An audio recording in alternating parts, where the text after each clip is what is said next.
Buongiorno da Sicilia 24, questi titoli di oggi. Palermo, escalation del racket delle estorsioni, bottiglie con benzina davanti ai lidi, imprenditori compatti dicono non ci faremo intimidire. La Cassazione conferma la condanna a 3 anni per Giuseppe Rugolo, l'ex sacerdote ennese accusato di violenza sessuale su minori.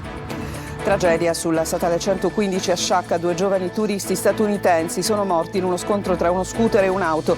La polizia stradale indaga sulla dinamica dell'incidente. Messina, traffico illecito di rifiuti collegato ad appalti pubblici, 3 misure cautelari, 21 indagati, contestata anche l'aggravante mafiosa. Ieri a San Giovanni la Punta nel Catanese l'ultimo commosso saluto a Suor Nadir, morta annegata a Vaccarizzo nel tentativo di salvare alcune consorelle. Messina, il ministro dello sport Andrea Bodi visita il Franco Scoglio e annuncia Palermo fra le città candidate a ospitare gli europei 2032. Bandiere blu 2026, Sicilia protagonista con 16 località premiate, tra conferme e nuove entrate. Dai litorali del Messinese a Ragusa spiccano Lipari e Santa Maria del Focallo. Calcio, test a porte aperte ieri al Massimino per il Catania, finisce 10-0 con 4 gol di Gatturano. Domenica sera rossazzurri a Lecco per l'andata dei quarti play-off.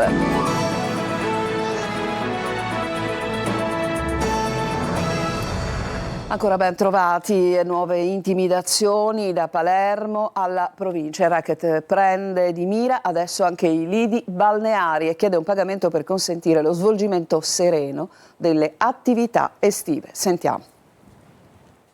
Sono almeno 7 le nuove intimidazioni portate a termine la scorsa notte nel Palermitano. Bottiglie piene di benzina accompagnate da un messaggio con la richiesta di 5.000 euro sono state lasciate davanti ai lidi del lungomare dell'immediata provincia di Palermo. Dopo Sferracavallo, il racket chiede il pagamento del pizzo anche alle attività balneari di Isola delle Femmine e Capaci. In 3 hanno denunciato subito, ma poco dopo i carabinieri hanno cominciato a seguire la pista. Stanno risalendo a tutti gli episodi analoghi, 7 quelli contati fino ad ora, ma potrebbero essere di più. Le immagini delle telecamere di sorveglianza mostrano sempre la medesima scena: 2 persone a bordo di un ciclomotore che arrivano, lasciano la bottiglia col messaggio e vanno via verso il prossimo lido. Ma i titolari delle attività hanno scelto di fare fronte comune, non si faranno intimidire. Tutti stanno denunciando, affidandosi alle forze dell'ordine per indagini e per dimostrare che la legalità è una scelta diffusa lungo tutto il litorale. 2 giorni fa il Comitato per l'Ordine e la Sicurezza Pubblica aveva disposto il rafforzamento dei servizi di controllo a Sferracavallo e allo Zen dopo una sequenza di altri episodi, dalle bottiglie incendiarie lasciate a Sferracavallo ai colpi di Kalashnikov sparati contro ristoranti, autorimesse, esercizi commerciali. E sull'escalation criminale è intervenuta anche la Chiesa. L'arcivescovo di Palermo, Monsignor Corrado Lorefice, ieri sera ha guidato la via Matris per le vie della borgata marinara di Sferracavallo a conclusione della giornata dedicata alla Madonna di Fatima. Ed è arrivata la conferma della Cassazione per i 3 anni inflitti a Giuseppe Rugolo, ex sacerdote ennese, ridotto adesso allo stato laicale, accusato di violenza sessuale su minori. Rinviato invece a ottobre il processo al vescovo Rosario Gisana. Ma sentiamo Gerry Italia.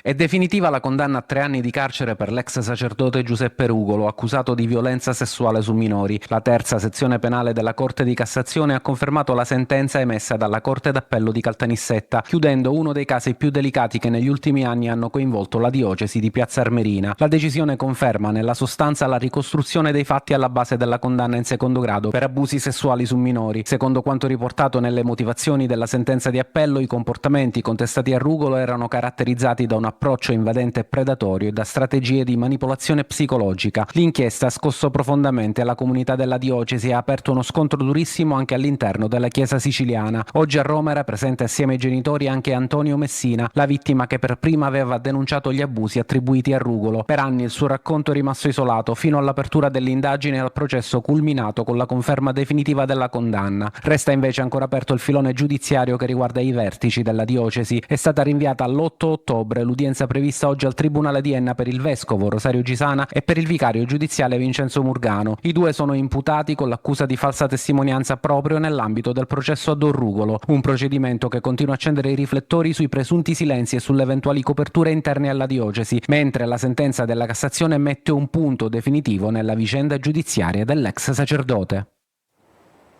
Drammatico incidente stradale sulla statale 115 a Sciacca, nei pressi del bivio San Giorgio. 2 giovani turisti statunitensi in sella a uno scooter di grossa cilindrata hanno perso la vita dopo lo scontro con un'auto che si è poi ribaltata. Davide Sardo. Tragedia sulla statale 115 a Sciacca. 2 giovani turisti statunitensi hanno perso la vita in un violento incidente stradale avvenuto nei pressi del bivio San Giorgio.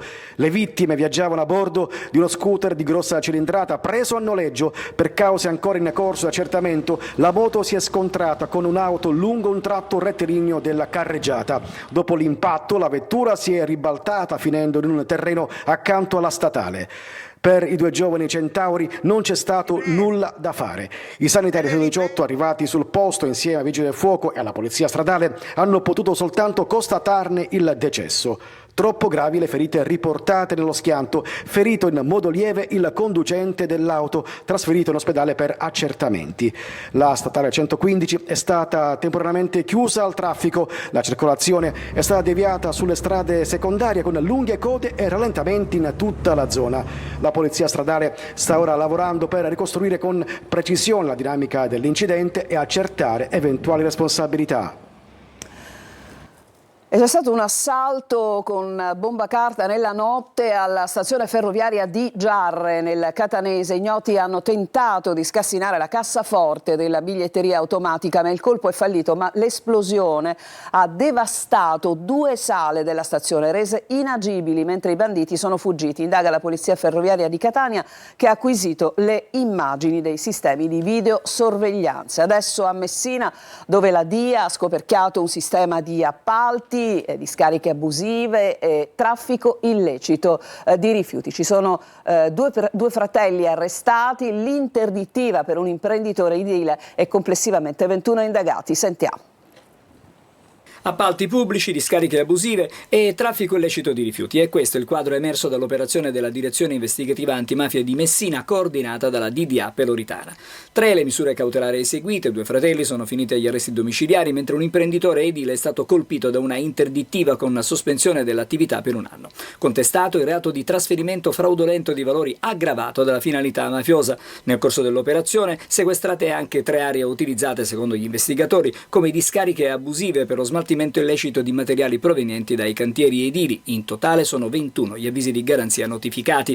Al centro dell'inchiesta anche il traffico illecito di rifiuti speciali. Tra i siti individuati dagli inquirenti c'è la foce di un torrente cittadino dove sarebbero stati scaricati oltre 200 metri cubi di rifiuti con gravi rischi sul piano idrogeologico.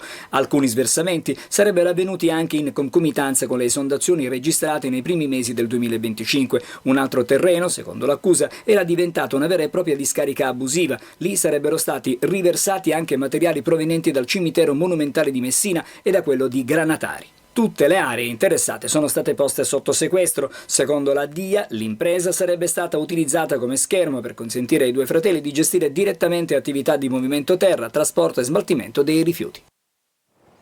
A Niscemi la polizia ha arrestato 3 uomini già noti alle forze dell'ordine accusati di rapina aggravata in concorso.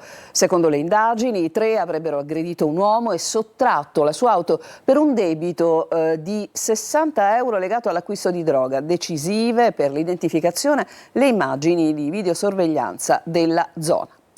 A Catania una coppia di corrieri della droga è stata arrestata sulla A18. I 2 erano partiti dalla Calabria a bordo di 2 auto dove nascondevano 28 kg di droga. La donna viaggiava con il figlio minorenne. Emanuela Corsi. Sono partiti dalla Calabria per raggiungere Catania con la scusa di comprare una cucina. In realtà la coppia non doveva arredare casa, ma trasportare 28 kg di droga. I due corrieri, una 35enne e una 29enne, sono stati fermati dagli agenti della squadra mobile sulla A18, vicino al casello di San Gregorio, nel capoluogo etneo.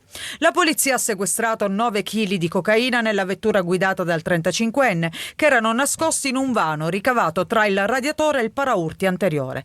Mentre nell'auto della 29enne hanno trovato 22 panetti di hashish, occultati in un vano appositamente creato nell'alloggio dell'airbag, nella parte del cruscotto del lato passeggero. La donna, per tentare di passare inosservata, viaggiava con il figlio minorenne. Al posto di blocco, la coppia aveva detto alla polizia di trovarsi a Catania per comprare una cucina. I due sono stati arrestati in flagranza di reato e condotti in carcere. Il figlio della donna, su disposizione dei tribunali per i minorenni di Catania e Reggio Calabria, è stato invece affidato ai familiari della 29enne. La Guardia di Finanza di Palermo ha scoperto a Termini Imerese un'attività commerciale che vendeva online prodotti contraffatti con i loghi di squadre di Serie A, in particolare dell'Inter. Durante una perquisizione sono stati sequestrati un termopress e numerosi articoli falsi, tra magliette, bandiere e gadget, destinati alla vendita in vista dei festeggiamenti per il titolo. Le autorità stanno valutando anche l'oscuramento dei canali web e social che sono stati utilizzati per la vendita. E cambiamo decisamente argomento. A San Giovanni La Punta l'ultimo saluto a Suor Nadir, morta annegata a Vaccarizzo nel tentativo di salvare alcune consorelle. Monsignor Renna ha detto gioia ma anche mestizia. Suor Nadir ha incontrato il suo sposo Tonino De Mana. Il rumore del mare in tempesta che l'ha trascinata a sé fino a farla morire annegata. Il silenzio di una comunità attonita per l'improvvisa perdita, ma anche canti di gioia perché Nadir regalava gioia e dispensava sorrisi.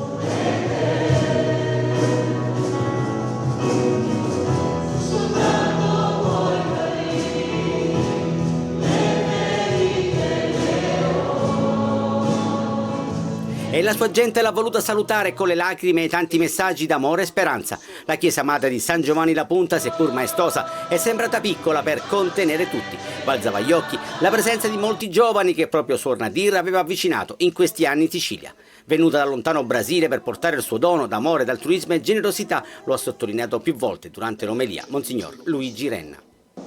Per lei, per Suor Nadir, non è più semplicemente un simbolo, è una realtà, perché oggi vede lo sposo che l'ha chiamato, l'ha incontrato. Noi ci facciamo partecipi di questa sua gioia, anche se il nostro cuore è colmo di mestizia. Toccante il ricordo della madre superiora delle suore carmelitane. Suor Nadir nutriva un desiderio profondo e sincero di insegnare alle persone ad avere una fede solida.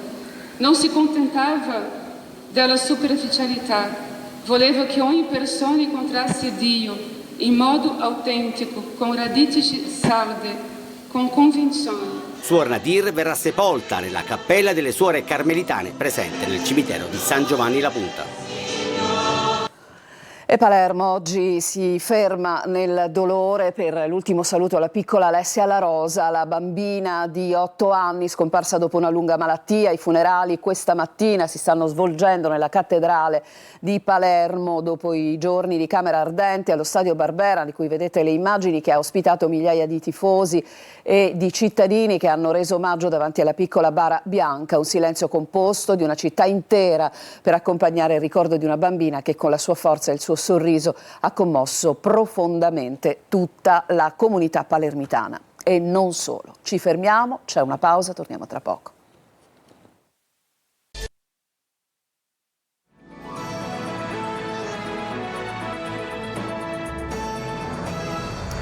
Il ministro dello sport Andrea Bodi, e siamo tornati in studio a Messina, ieri ha visitato il Franco Scoglio e ha anticipato come Palermo sia una delle città candidate ad ospitare gli europei del 2032, il servizio.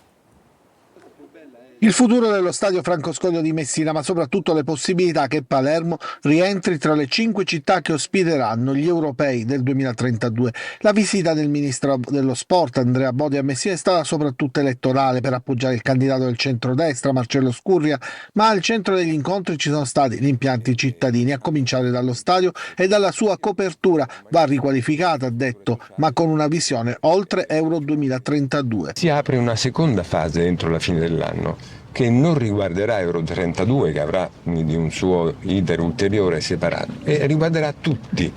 La cosa fondamentale è che entro la fine dell'anno si inizi a lavorare per predisporre gli atti formali e anche gli studi di fattibilità, i piani economici finanziari, che consentano la riqualificazione anche di questo bene. Quindi che Messina possa ambire ad ospitare l'Europeo è escluso. Non è così per Palermo, che invece è una delle favorite, soprattutto perché legata al nuovo stadio. È una competizione che viaggia sulle ali dell'efficienza, amministrativa, della collaborazione, e il commissario straordinario Sessa sta lavorando in collaborazione con il Comune, la Regione e il Club, tutti e tre soggetti molto attivi. Siamo alla conferenza dei servizi decisoria, quindi siamo alle soglie del salto di qualità ulteriore. Io sono molto fiducioso che questa progettualità possa andare a competere in modo anche definitivo, ma la cosa che mi ha più convinto è che questo progetto lo hanno voluto a prescindere, perché è un bene della città. E adesso andiamo alla Sicilia, che ottiene 16 bandiere blu per il suo mare. Ci sono delle new entry, Lipari e Santa Maria del Focallo. Tonino De Mana.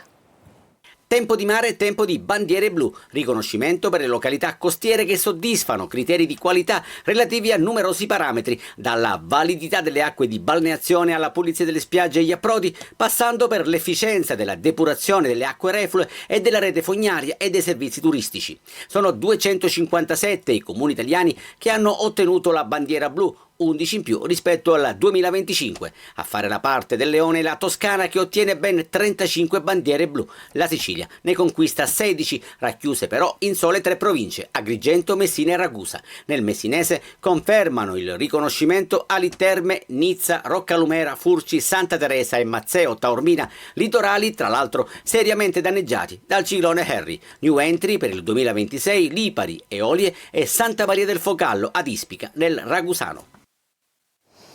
C'è un'altra pausa, torneremo tra poco con il calcio.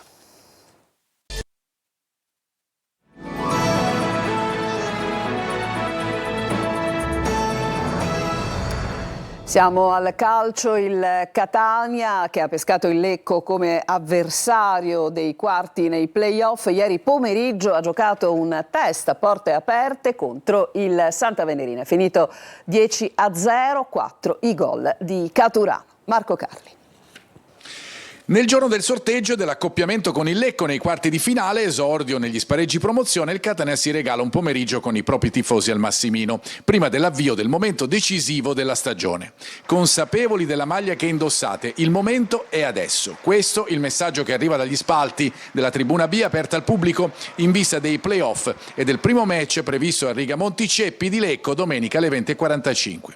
I rossazzurri hanno provato i possibili interpreti della partita in un test con il Santa Venerina terminato 10-0. Nel primo tempo davanti a Dini giocano Pieraccini, Miceli e Ierardi, a centrocampo Di Tacchi e Quaini, Raimo e Celli sugli esterni, Bruzzaniti e Cicerelli alle spalle di Forte in avanti. 5 reti nella prima frazione con la doppietta iniziale di Raimo e poi gol di Forte, Bruzzaniti e Cicerelli. Nella ripresa Toscano cambia tutti gli interpreti, c'è Betters in porta, in difesa Carnielutti con Ponzi e Allegretto, Casasola e Donnarumma agiscono sugli esterni, Menez e il 2010 russo in mezzo, D'Ausilio e Rolfini supportano Caturano, autentico protagonista dell'allenamento, poker per lui, poi in gol anche Rolfini. Un test che ha visto dunque tutti i protagonisti tranne Corbari e Lunetta. Anche una buona iniezione di fiducia arrivata dai tifosi che hanno urlato a gran voce la loro voglia di vedere il Catania in palcoscenici diversi e che a fine allenamento hanno chiamato la squadra sotto la tribuna dove erano assiepati per incoraggiare ulteriormente il gruppo. Tanti applausi, tanta voglia di Serie B, da domenica si fa sul serio, da Lecco parte la rincorsa rossazzurra. 16 anni dopo, un piccolo paese dell'Agrigentino torna a sognare il grande calcio. La favola del Camarat accende l'entusiasmo di una intera comunità. E adesso sentiamo di cosa si tratta nel servizio di Davide Sarto. C'è un paese intero che sogna. A Cammarata, tra le montagne dell'Agrigentino, il calcio torna a scrivere una pagina che sa di favola. A distanza di 16 anni, il Camarat ritenta la scalata al calcio professionistico. Una stagione sorprendente, nata senza i favori del pronostico e trasformata in impresa. Oggi è realtà playoff nazionali per la Serie D. Sono molto contento perché in questi 6 mesi abbiamo fatto delle buone cose. Dal primo giorno che sono arrivati i ragazzi mi hanno dato tutto dal primo giorno, si sono sempre impegnati in allenamento, hanno creduto in quello che io volevo portare alla squadra e i risultati si sono visti. Non è solo calcio, è identità, appartenenza, riscatto sociale. Un intero paese di circa 6.000 abitanti si stringe attorno alla squadra, vivendola come un patrimonio collettivo. Noi a dicembre eravamo, mi sembra, quintultimi, avevamo 20 punti e poi in 15, in 16 partite abbiamo fatto qualcosa di straordinario. Abbiamo recuperato non so quanti punti al Marsala, che era secondo, e ora siamo approdati anche alla fase nazionale dei playoff. Tra i protagonisti anche il bomber del campionato di eccellenza e una rosa che mescola esperienza e sogni. È stata una stagione molto felice, un po' complicata all'inizio perché era un'esperienza nuova che mai ho giocato questa categoria dell'eccellenza, prima volta, secondo anno in Italia, però alla fine diciamo che è un percorso bello. E la società con il suo dirigente parla di un progetto che va oltre il campo. Il Camarat adesso è una bellissima realtà organizzata, umile, perché l'umiltà fa parte del nostro essere. Pensiamo partita dopo partita, quello che ci dà il campo ci prendiamo. Cammarata sogna e questa volta il sogno sembra più vicino. E con questo servizio si chiude questa edizione di Sicilia 24. Vi lascio Luca Ciliberti per la rassegna stampa e vi ricordo il prossimo appuntamento con l'informazione su Telecolor alle 14.